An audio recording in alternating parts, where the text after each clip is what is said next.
Yo, what's going on, everyone? This is Austin from Calling Our Shot, and we're back for some more fantasy football videos. And today, we're talking about the top rookies in fantasy football this season. And there's a lot to be excited about, a lot of new young talent coming into the league. Today, we're going to talk about players like Najee Harris, Ja'Marr Chase, DeVonta Smith, Kyle Pitts, Travis Etienne, and many, many more. I'll timestamp all of them down below. Maybe you're only interested in Travis Etienne, what I got to say, they'll all be timestamped down below. We're going to break it down by position group, and then at the end, I'm going to throw in a bunch of guys that are kind of deep sleepers, but I'll still talk about them. And as always, they'll be timestamped down below. But subscribe to the channel if you are new. We appreciate you, everyone tuning into the videos every single day. We're posting daily fantasy football videos, and we got a lot of fun content coming for the NFL season. We're going to be having NFL player props every week. Thursday night football, we're going to be doing betting videos, DFS, all of that stuff. So click that subscribe button so you don't miss out. We're going to start with Najee Harris of the Pittsburgh Steelers. Now, I've been high on Najee ever since, he got drafted, and really since I started making fantasy football videos for the channel. So a large in part due to the talent and opportunity that he will see this season. Now,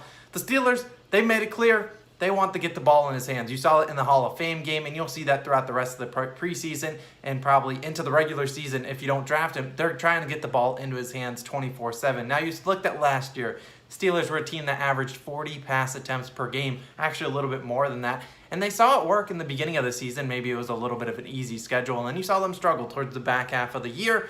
And I think this year they're going to try to go more towards a run-heavy. Not that they'll be a run-heavy team as much like a team like the 49ers or teams like the Baltimore Ravens, but I do think they'll be running the ball more. You'll see 20 to 25 attempts for Najee Harris every game and 3 to 5 receptions a game. Now, the offense, they'll be better than people think. Now, people are kind of counting them out. They saw them struggle last year. They'll be better than people think, and I think you got the defense. Very dominant defense, top, I don't know what you want to say, top 3, top 5 in the league. Argue that they could be the best defense in the league, but I won't say that, but they are going to put the offense in favorable positions. So you got to think about that. That could be easy touchdowns for Najee Harris to convert. Now, it's worth noting, I'm not the only one that's high on Najee Harris. It's not like I'm coming out of left field. I'm like, whoa, what's this guy saying about Najee Harris? No, he's being drafted as RB11 around pick 20. And so I still think there's value in that pick. Now, I do think by the end of it, he'll be a running back 10 or better. He'll be an RB1 certified, and next year he'll be going even higher in drafts. So this might be the last year you can get him as an RB11, but without that, I think Najee Harris, like I said, will be a top 10 running back when it's all said and done. Moving on to the other premier rookie running back, going the second highest in drafts, Travis Etienne of the Jacksonville Jaguars. So he was a dominant player at Clemson. If you watched him, you saw how electric he was. He got some Dalvin Cook comparisons because that's how fast and quick he is. Now, he's in an interesting situation, and I'd argue if his situation was as good as Najee Harris, he could arguably be the #1 running back off the board, but it's a little different. As he has already said, he's a Jacksonville Jaguar, and he will be splitting the backfield with James Robinson, who was a stud last year. If you had James Robinson in fantasy football, you likely won a lot of leagues because he was really carrying people. Now, nothing against Travis Etienne's talent. I mean, he's as explosive as they come, but I just don't know how this backfield shakes out. I'll put up, where he's getting drafted. Right now, he's RB23, pick 75. So you aren't having to pay a huge premium like Najee Harris is commanding, but you got to think about it. His counterpart, James Robinson, going right next to him, RB26, pick 87. Now, I don't hate Etienne in this draft spot, and I'd argue I kind of think he's perfectly ranked, but I definitely prefer the upside for Travis than a guy like Kareem Hunt, Chase Edmonds, and all those guys behind him. I do like Travis Etienne. I think he's appropriately ranked. Now, the best thing you could get about Travis Etienne is his upside. Now, if he takes over this backfield, maybe he just comes out and he's just much better than James Robinson, or James Robinson gets hurt. Knock on wood that does not happen. But Etienne will be a running back 10, no doubt about it. You'll see him rise up the rankings every single week. People are ranking him in the top 10, 12, 15 running backs at worst.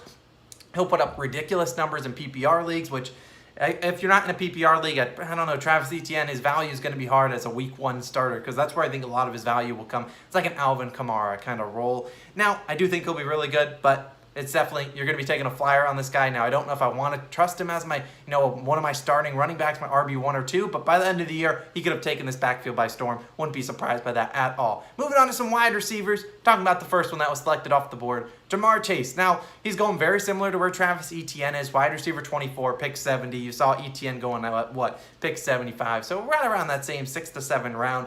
Now, Ja'Marr Chase, I don't hate this spot for him. I think he, like Travis Etienne, very appropriately being drafted in leagues. He gets to reunite with his old teammate, Joe Burrow. And However, he's not necessarily the Bengals wide receiver that I'll be targeting in most drafts, and it's not because I don't think he has the most talent or he's not the most, has the most upside out of these guys, but I much prefer the consistent floor of a guy like Tyler Boyd who's going 3 to 4 rounds later, and I'd prefer to not have 2 Bengals on my roster. Nothing against them, but I just don't want 2 Bengals on my fantasy roster trying to, diversify my fantasy assets. But back to Ja'Marr Chase. Now, there's a reason he was drafted with the 5th overall pick in the NFL draft. He's as talented as they come, and he was arguably the most talented wide receiver in this draft, and he could take the league by storm and in his rookie season. That's not out of the question. I mean, you saw Odell Beckham Jr. do it. What's to say Ja'Marr Chase can't do it? Both out of LSU, you never know. But it wouldn't surprise me. But if I'm in this spot trying to take a wide receiver, I'd rather him than arguably the guys right below him, like a Kenny Golladay, Odell Beckham Jr., Juju Smith-Schuster. All these guys, I really do like Ja'Marr Chase more than them. Now, the Bengals are just kind of a tricky team to really pin down for fantasy football-wise. Obviously, they got Chase. They got Tyler Boyd, who I already mentioned. Haven't even talked about T. Higgins, who we've talked about in other fantasy football videos. They obviously have Joe Mixon, but a big question mark resides with Joe Burrow. Now, what is his health going to be? He's already addressed that he's not like 100%. He's still a little cautious about his knees and getting hit. Well, he hasn't been getting hit. He hasn't played in a preseason game. Hasn't been getting hit in practice. Still remains to be seen how good he is coming back. There might be a little bit of rust, and there might be some rust for Ja'Marr Chase, who did not play he opted out last year, has not played football in, a year and a half? Something wrong on those lines. His probably last game was January of 2020-ish, maybe even before then. So you're looking at a guy that's going to have a little bit of rust, and he's acknowledged it in some interviews after practice. This is a guy that, he'll probably knock it off, and maybe he's a second half of the season winner, but a guy that you probably don't want to be relying on as your wide receiver 2 going into the season. Now, could he be a 3 or 4? Probably a 3 with upside, absolutely, but something I'm going to be keeping an eye out in my fantasy football draft. That's why I'm normally pivoting to like a Tyler Boyd or someone of that nature. Now, moving on to the next guy that came off the board, DeVonta Smith. Now, if you watch my 5 favorite deep sleeper wide receiver videos, which I'll link at the end, I love DeVonta Smith this year, primarily because of where he's getting drafted. His ADP is too low, in my opinion. Pick 40, or wide receiver 40, pick 108. The guy's a stud. I mean, he's as talented as Ja'Marr Chase, and if you watch his highlights in Alabama, you wouldn't have to argue with me in the comments about that. Now, I get the concerns for his size and his early preseason injury. Not helping his case whatsoever, but let me plead his case for just 1 second, and it's got to start with his target share. So this guy, unlike Ja'Marr Chase, unlike some other guys that are rookie wide receivers, he's got the easiest path to a large target share, and I highlighted this in the 5 deep sleeper wide receivers video. There's not a lot of top competition in this Eagles wide receiver room. You got Jalen Reagor, second-year guy. You got Travis Fulgham, maybe. Arcega-Whiteside, Quez Watkins, Dallas Goedert. Who knows what's happening with Zach Ertz.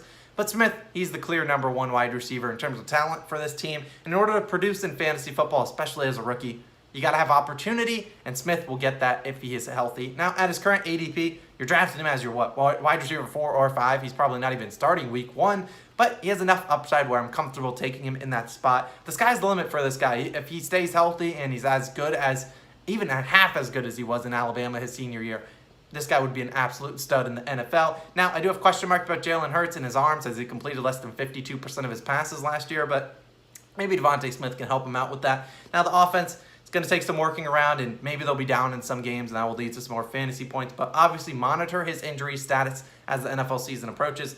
I don't know if he'll play a lot in the preseason, but we'll see. Move on to another wide receiver, Jaylen Waddle, currently going as wide receiver 44, pick 113, purely here because of his upside. Now, I would not go into my league relying on him as a starter. Not going to be doing that. Just like DeVonta Smith, we don't even know if he'll be active week 1.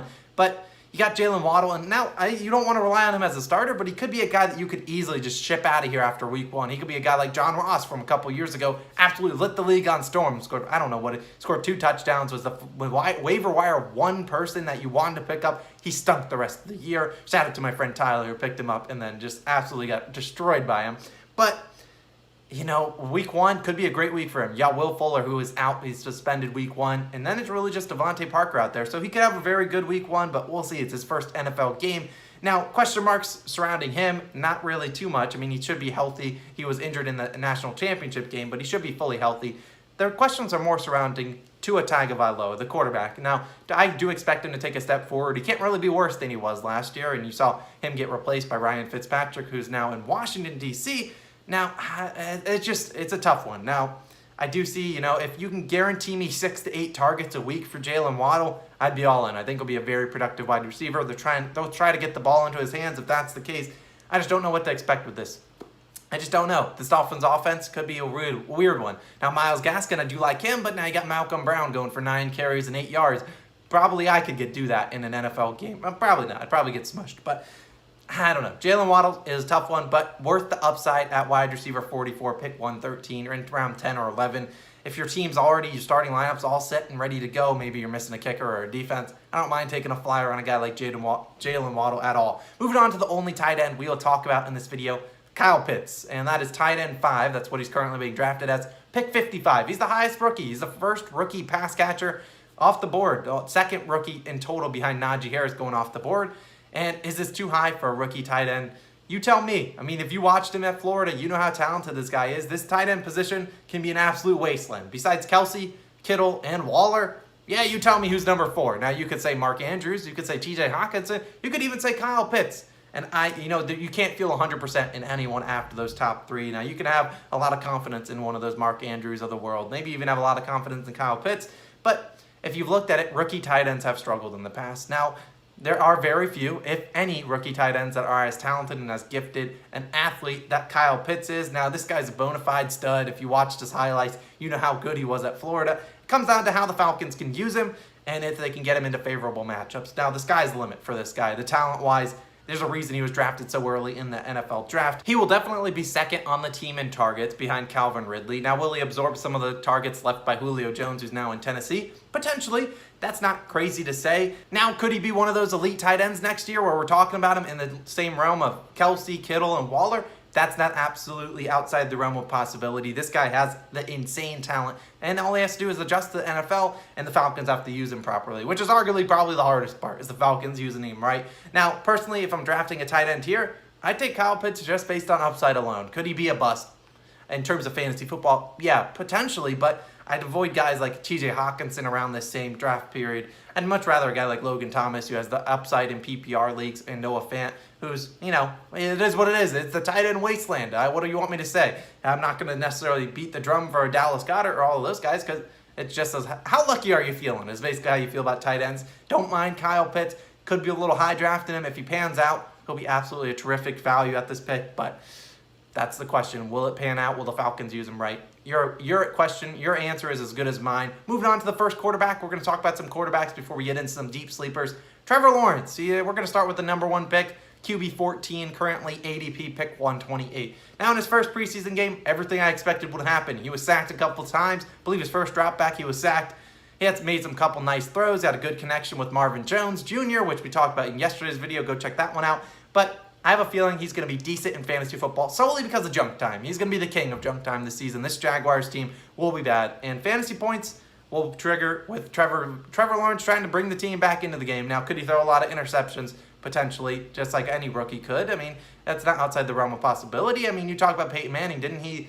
I don't know if this is right, but I thought he led the league in interception his rookie year. So maybe that's a trend for a good quarterback. Either way, I think Trevor Lawrence would be a sufficient fantasy QB. Now, do I want him as my wide QB1 going into the season? No.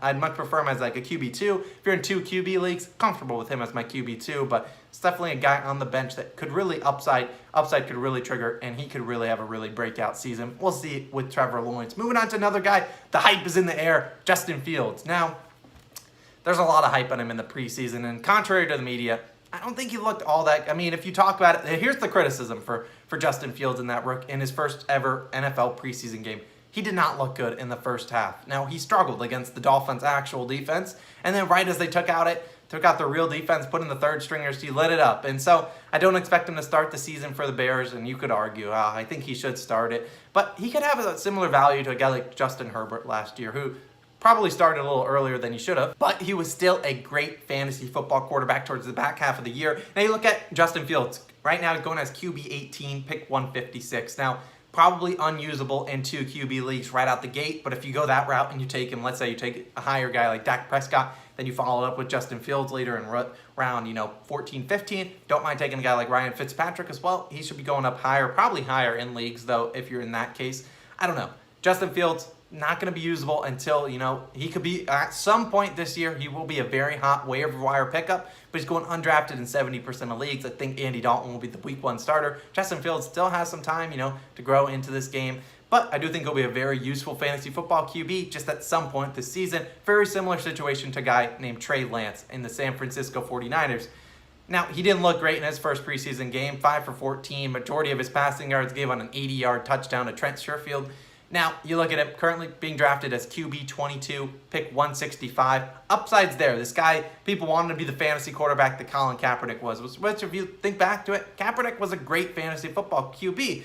But you don't trade this many assets, the 49ers that is, to get a guy and there's not start him. So I do expect Jimmy G maybe will be the week 1, week 2, 3, 4 starter. But Trey Lance is going to get in there. He's a rookie quarterback, so he still has time to grow and learn. And he is a raw prospect. He's not someone like Trevor Lawrence that people really thought, he's coming in, he's going to be able to adapt and be a great quarterback in the NFL from day 1. Trey Lance still has some room to grow, and I think he will do that in the preseason through these next couple games, and he'll probably have some growing pains in the NFL when he finally gets into some games. Very similar to a guy, and I got to talk about him, Jets, Zach Wilson. Currently ADP pick 26, pick 169. So Zach Wilson, probably not getting drafted in 99% of leagues out there. Don't blame him, but as a Jets fan, it's hard not to get excited. It really is hard not to get excited and be happy with whatever you get. So you look at him, the Jets and head coach Robert Saleh obviously clearly like him. They wouldn't have taken him so high on the draft if they didn't like him. Now, unlike Fields or Lance, he's the unquestioned starter. The Jets don't even have a backup QB. They're still fighting for that. They don't even know who exactly will be the backup QB. Zach Wilson, clearly, out of the gate, will be QB1 starting day 1. And he's did that in the preseason game. So he'll make some mistakes. Could he lead the league in interceptions? It's not necessarily crazy to say. That wouldn't surprise me. But I'm eager to see what he does with his legs. And he didn't really showcase that a lot in his first preseason game. But now he's not the next Lamar Jackson or even like a Trey Lance or Justin Fields, but he's athletic, and I think he will use that to his advantage in the NFL. Now, a lot to be excited for as a New York Jets fan, especially with this young team. Now, will we be a playoff team this season? No, definitely not, but an exciting young core. Zach Wilson has some things to prove. He had a good connection with Corey Davis, who we'll talk about probably later on in that fantasy football's video spectrum. But still, I do like what Zach Wilson brings to the table. Now, could he be a useful wide receiver? I think he has some value at his current ADP, which is undrafted, but I'm not necessarily telling you guys to draft him. Just had to talk about him. Now, a couple other guys that necessarily we didn't talk about earlier. Javonte Williams, RB28, pick 94. Now he's being drafted somewhat high, and I love the talent, but Melvin Gordon, the annoying Melvin Gordon, still there and still getting paid a ton of money.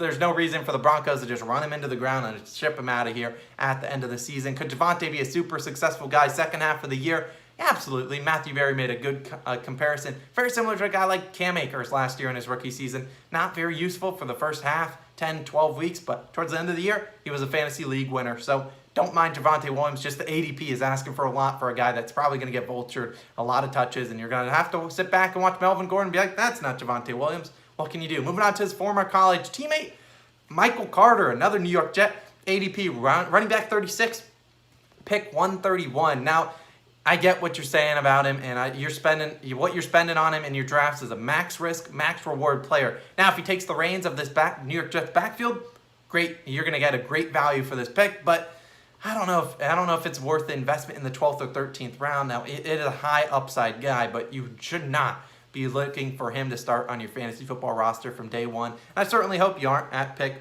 131, but Michael Carter is still could be a very useful person in fantasy football. Just depends on how the Jets use him, and that's always the question mark, how the Jets are going to use their assets.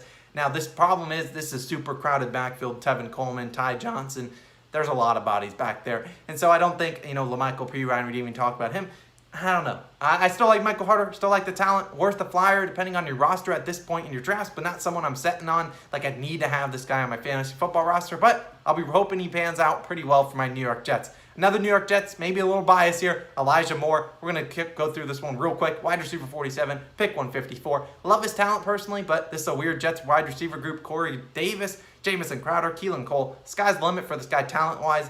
And, people are starting to recognize that as he had moved up 5 spots in ADP. But he's another flyer in this round, round 14, 15, 16. It's worth noting that people probably saw him rise up the draft boards because they saw that he had written down all 5 or 6 wide receivers that were drafted before him on his mirror, and I guess he recites their name every morning. I don't know what the hell he's doing, but every morning and night. Maybe if that motivates him, gets a chip on his shoulder, I'm in as a Jets fan. Last guy we'll talk about, actually we got two more guys. Rashod Bateman. Now, he's injured. Wide receiver 64, pick 166. I was excited for him, and I've talked about him in several videos, but he suffered a core muscle injury, I believe a groin injury, and that required surgery, and he will likely be out at the beginning of the season. Still a very talented guy, similar to Elijah Moore, but it's all about opportunity, and this is a run-heavy offense in Baltimore. Your guess is as good as mine, what you think he'll do, but given the guys that he is being drafted with, like A.J. Green, who I do not expect to be that good in fantasy football, guess I'll take the flyer on Rashod Bateman to see what he can do in case he turns on and becomes anything special. I'm all in. Now the last one, this is for Logan, a die-hard Panthers fan, Terrace Marshall Jr., wide receiver 90, currently going undrafted. So he had a very electric preseason game, and he'll likely be on the waiver wire for the whole majority of this season. But this is a guy, rookie wide receiver out of LSU. So me saying him in this video is just enough to wake you guys up. Now, this guy's very talented, going to step into wide receiver 3 for the Carolina Panthers, behind Robbie Anderson and DJ Moore. He's going to be their slot receiver, which is what we saw Curtis Samuel last year. And you saw the Panthers are one of the only only two teams with, I believe, 3 top 25 receivers, Robbie Anderson, DJ Moore, and Curtis Samuel, that is. Curtis Samuel shipped off to Washington. Well, not really shipped. He left there for free agency, but I think, you'll see Terrace Marshall Jr. slide into that role, and whether or not he'll be as good as Curtis Samuel is probably asking for a lot, but I do think he'll be a useful fantasy football player, especially if someone like Robbie Anderson or DJ Moore does go down. This guy's going to slide into wide receiver 2. He can be really useful. And maybe you saw Sam Darnold with the New York Jets. He targeted Jamison Crowder, arguably because he was the only person he could target because the Jets didn't have a wide receiver core for him, but you still see him target Jamison Crowder a lot. Maybe that's the same the case for Terrace Marshall Jr. Who knows? Just a guy to keep on your radar. That will do it for the rookies in the NFL. We covered all the ones that I've had in my head. Maybe I'm sleeping on someone. Let me know down below in the comments. This has been Austin. I'll catch you guys tomorrow when we're going to talk about one underrated player from each team in the NFL. We've been doing that series tomorrow, NFC South Edition. AFC South Edition was just posted yesterday. Link it up on the screen. I appreciate you guys for tuning in. This has been Austin. I'll catch you guys tomorrow. Peace out.